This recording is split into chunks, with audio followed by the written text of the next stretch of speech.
Mga kapuso, sa mga mahilig bumirit sa videoke dyan, habol na kasi halos fully booked na raw ang ilang rentahan ng videoke sa Dagupan City. Ilang araw bago ang Pasko.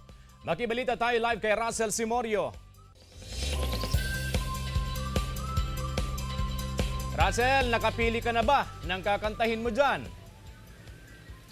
Si Jay, good morning. Paggising nga natin kaninang umaga, meron ng isang kantang tumatak talaga. Dedicated ito para doon sa mga empleyadong hindi pa rin natatanggap ang kanilang Christmas bonus. Maswerte tayo dito sa GMA dahil maaga na nilang naibigay yung ating Christmas bonus at ilan sa ating mga co-worker ay nakapagpariband na ng kanilang mga buhok. Pero ang paalala ng Department of Labor and Employment hanggang December 24 na lang ang pagbibigay ng Christmas bonus. Kaya't bago ang kantahan na yan, silipin muna natin kung gaano nga ba kalakas ang rentahan ng videoke ngayong holiday season. Narito ang aking report.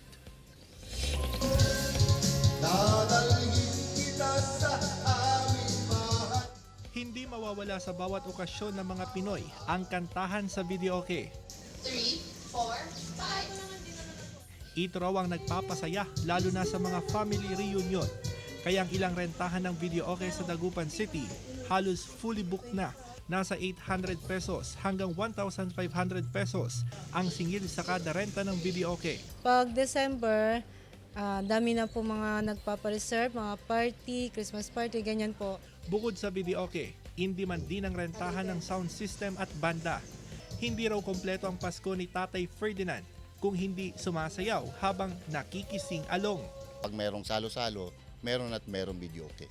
Pero ayon sa Task Force Disiplina, bawal ang magdamagang paggamit ng videoke sa lungsod.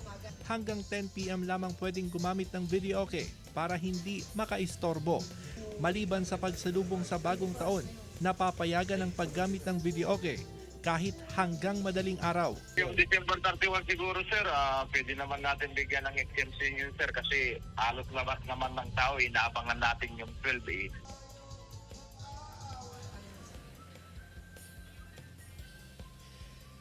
Si Jay, hindi raw masaya ang isang salo-salo o ang isang okasyon kung wala ang kantahan sa videoke. Andito tayo sa isang videokehan sa Barangay Maluwod, Dagupan City. Makakasama natin si Ma'am Arceli. Nagpaparenta po siya ng videoke. Ma'am, gaano nga ba kalakas ang rentahan sa videoke ngayong Christmas season? Sa ganitong mga peak season po, lalo na sa Christmas season po, sobrang dami po kasi ng mga party, kasiyahan po, then sabay kantahan, hindi nawawala po ang videoke po. Kahit na medyo tumaas yung presyo, ma'am, talagang talagang malakas pa rin dahil hindi nga masaya ang isang okasyon kung walang Christmas or walang kantahan. Yes po, kahit tinaas po namin yung presyo, kukunin at kukunin pa rin po nila yan. Ayun, maraming salamat Ma'am Arceli at mga kapuso. Bago ang kantahan, isa sa mga suki ng videokehan dito sa Barangay Maluwod si Ma'am. Ayan, napakagaling nitong kumanta. Hi Ma'am, good morning po. Good morning po. Ma'am, ready ka na sa kantahan mamaya, ma'am? Ready na po. Okay, i-play na natin. Ayan. Ma'am, unahan ko ha, tapos susunod ka ma'am. Mas bonus, pati na ang third.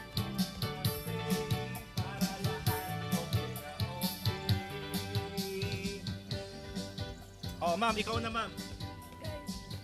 Ng Christmas bonus. Sige, ma'am. Para bang problema mo na homes focus. Pambili ng regalo, panghanda sa lahat ng gastos. Halos yun ang lahat. Ayan, nagkakantahan pa rin tayo dito sa Barangay Maluwod. Pero balik muna tayo dyan sa studio, CJ. Maraming salamat, Russell Simorio. Okay na okay.